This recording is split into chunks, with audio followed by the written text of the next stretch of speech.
గౌరవించే పౌరురాలిగా బాధితులకు న్యాయం జరిగేందుకు దర్యాప్తు అధికారులకు సహకరించేందుకు నేను సిద్ధంగా ఉన్నానని మీకు విజ్ఞప్తి చేసుకుంటున్నాను. మంగ్లీ ఎలాంటి తప్పు చేయలేదు, చేయదు కూడా. ఈ మైక్రో ఫైనాన్స్ కేసు చీటింగ్ కంపెనీకి డబ్బులు వసూలు చేసిన వివాదంలో నాకు ఎలాంటి సంబంధం కూడా లేదు. మధునాయక్ ను మా కమ్యూనిటీ ప్రోగ్రామ్ లో భాగంగా నన్ను నా తమ్ముడు శివాను కలిసిన మాట వాస్తవమే. కానీ అతను చేసే వ్యాపార వ్యవహారాలు, అతని వ్యక్తిగత జీవితానికి సంబంధించినటువంటి సమాచారంపై నాకు ఎలాంటి అవగాహన లేదు. ఈ కేసు విషయం నా దృష్టికి వచ్చిన వెంటనే నేనే స్వయంగా వెళ్లి అడ్వకేట్ సుబ్బారావుతో పాటు రమావత్ మధుపై పోలీసులకు ఫిర్యాదు చేసిన. తప్పు చేసిన రమావత్ మధు అండ్ గ్యాంగ్ పై ఖచ్చితంగా చర్యలు తీసుకోవాల్సిందే. బాధితులకు న్యాయం చేయాల్సిందే. ఈ కేసులో మోసగాళ్లను, బాధితుల అంశాలను పక్కన పెట్టి నాపై, నా కుటుంబ సభ్యులపై దుష్ప్రచారం చేసేందుకు కొందరు వ్యక్తులు కావాలని హేమకాంత్ రెడ్డి, సుబ్బు అడ్వకేటు, మధునాయక్ ఈ కేసులో మోసగాళ్లను, బాధితుల అంశాలను పక్కన పెట్టి నాపై, నా కుటుంబ సభ్యులపై దుష్ప్రచారం చేసేందుకు కొందరు వ్యక్తులు కావాలని ఈ వివాదంలోకి నన్ను లాగుతున్నారు. నిజానికి మైక్రో ఫైనాన్స్ అనే వ్యవహారంలో నష్టపోయింది బాధితులతో పాటు నేను కూడా ఒక బాధితురాలనే. వాళ్ళు అమాయకులు డబ్బులు పోగొట్టుకున్నారు, నేను పేరుని నష్టపోయాను.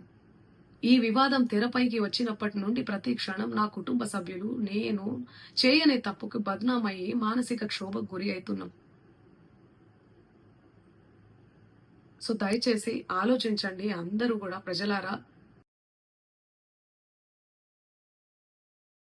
చాలా రోజుల నుంచి నేను కూడా దీని గురించి చూస్తున్నాను, కానీ ఎందుకు లేని స్పందించలేదు. కాకపోతే ఈరోజు మన సంపత్ నాయక్ గారు కానివ్వండి, అశోక్ రాథోడ్ అన్న వాళ్ళు కానివ్వండి, వీళ్ళు what ever happened in the ground level దాన్ని జనాల ముందు తీసుకొని వచ్చారు కాబట్టి నేను మాట్లాడాల్సి వస్తుంది.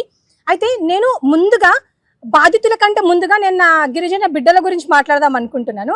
ఎవరైతే ఇప్పుడు గిరిజన అనే పేరు పెట్టుకొని ఆర్గనైజేషన్స్ పెట్టుకొని ఈ కాంగ్రెస్ పార్టీ వేసే కుక్క బిస్కెట్లు వేస్తుంటారు కదా, డబ్బులు, చిల్లర డబ్బులు, వాటికి లోబడి ఈరోజు మన గిరిజన బిడ్డలు చనిపోతుంటే వాళ్ళ పక్షాన నిలబడకుండా ఎవరో మంగ్లీ పక్షాన నిలబడ్డారు కదా. నేను వాళ్ళకి చెప్తున్నా, మీకు సిగ్గు శరం ఏదైనా ఉందా? మనిషికి మానవత్వం అనేది ఏదైనా ఉందా? ఈ రోజు మీకు మంగ్లీ మాత్రమే కనిపిస్తుందా? మీకు చనిపోయిన వాళ్ళు కనిపించట్లేదా? ఈ రోజు GO 29 వల్ల చాలా మంది మా గిరిజన బిడ్డలు, మన గిరిజన బిడ్డలు అందరూ ప్రిలిమ్స్ రాకుండా రిస్ట్రిక్ట్ అయిపోయినప్పుడు అప్పుడు ఎక్కడ పోయారండి మీరు అందరూ? మొన్న అదేదో హాస్పిటల్ అన్నా, ఉస్మానియా హాస్పిటల్లో ఒక గిరిజన బిడ్డ చనిపోతే ఇప్పటి వరకు ఒక్కడు స్టేటస్ పెట్టలేదు. మరి వీళ్ళందరూ గిరిజనులు కాదా? నేను ఈరోజు సంపత్ నాయక్ గారికి చెప్తున్నాను, మంగ్లీ గారిని కాదండి మీరు బైకాట్ చేయాల్సింది. ఇట్లాంటి దొంగగాళ్ళు ఎవరైతే ఉన్నారో కమ్యూనిటీలో ముందు వాళ్ళని బైకాట్ చేయండి. వాళ్ళకు ఉండే అర్హతే లేదు. ఈరోజు ఒక చిన్న ఎగ్జాంపుల్ చెప్తాను. ఈ రోజు వీళ్ళకు మంగ్లీ మాత్రమే కనిపించిందా? మంగ్లీ గారేసే డబ్బులు మాత్రమే వీళ్ళకి కనిపిస్తున్నాయా? ఈ రోజు మా దాంట్లో, మా కమ్యూనిటీలో చాలా చాలా హయ్యర్ పొజిషన్ లో ఉండే వాళ్ళు కూడా ఉన్నారు. ఎగ్జాంపుల్ జీవన్ లాల్ లావడియా గారు, ఆయన మీద ఒక అలిగేషన్ వచ్చింది. అలిగేషన్ వచ్చినప్పుడు హిస్ నాట్ ప్రూవెన్ అన్న గిల్టీ ప్రూవ్ అవ్వక ముందే ఆయన మీద అలిగేషన్స్ వచ్చినా కూడా ఆయన గురించి ఒక్కరు కూడా మాట్లాడలేదు. అప్పుడు ఎక్కడ వేరు మీరంతా? అప్పుడు ఏ కమ్యూనిటీ మీరంతా? అప్పుడు రెడ్డిలో జాయిన్ అయ్యారా, లేకపోతే మాదిగోళ్ళలో జాయిన్ అయ్యారా, లేకపోతే ఇంకే కమ్యూనిటీలో జాయిన్ అయ్యారు మీరు అప్పుడు ఎందుకు మాట్లాడలేదు?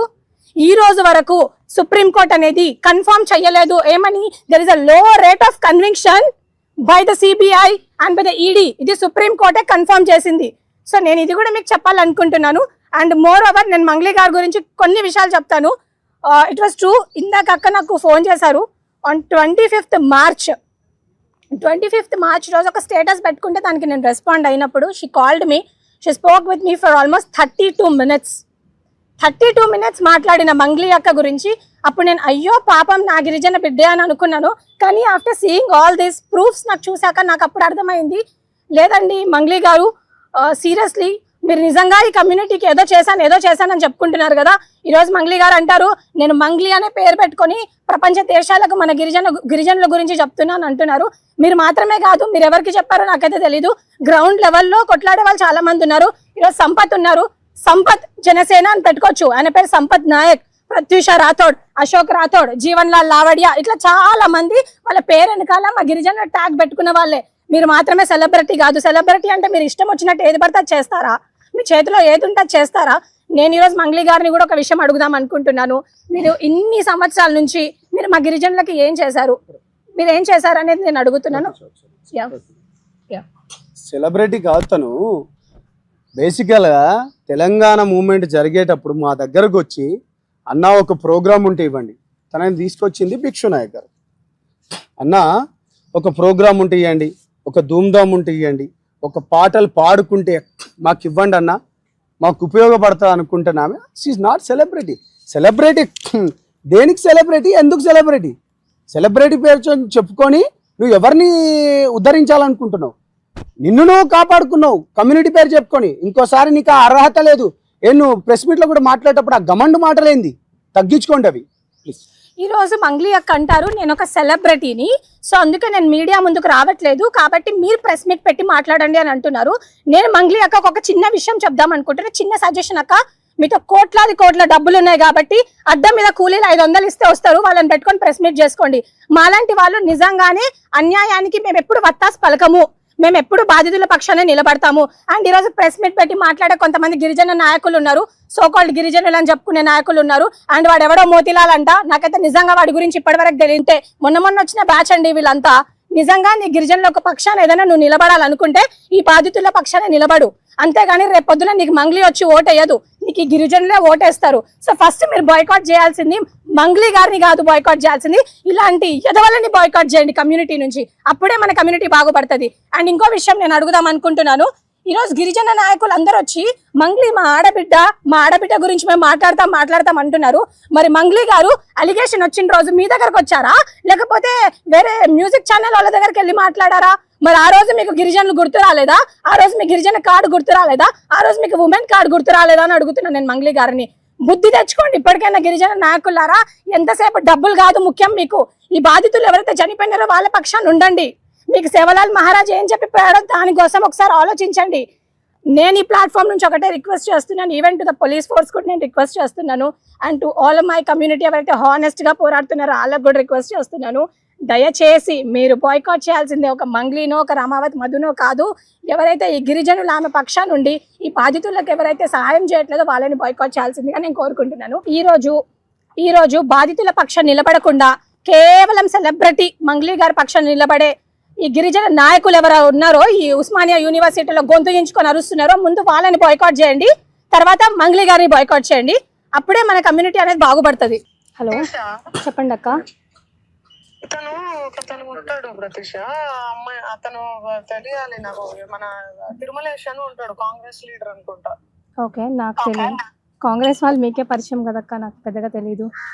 గద్వాలు నాకేడ పరిచయం రా, నేను ఎక్కడికి పోను అసలు. మీరే కదక్క మొన్న అన్నారు కాంగ్రెస్ వాళ్ళ ఎమ్మెల్యే ఇంట్లో ఏదో బర్త్డే ఉంటే వెళ్ళాని, మీకే పరిచయం ఉంటారు, నాకు ఎలా పరిచయం ఉంటారు?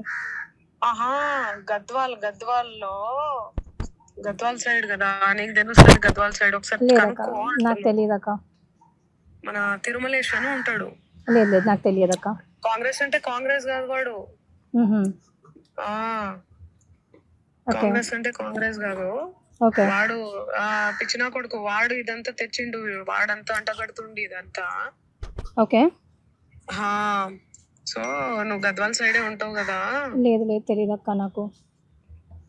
ఎందుకు అంతలా అసలు? లేదక్క, తెలీదక్క, అదక్క ఇదే కనుక్కుంటాను కానీ కూడా అనకుండా మరి ఇంతలా ఏంద్రా? తెలీదక్క అని అంటున్నా నేను.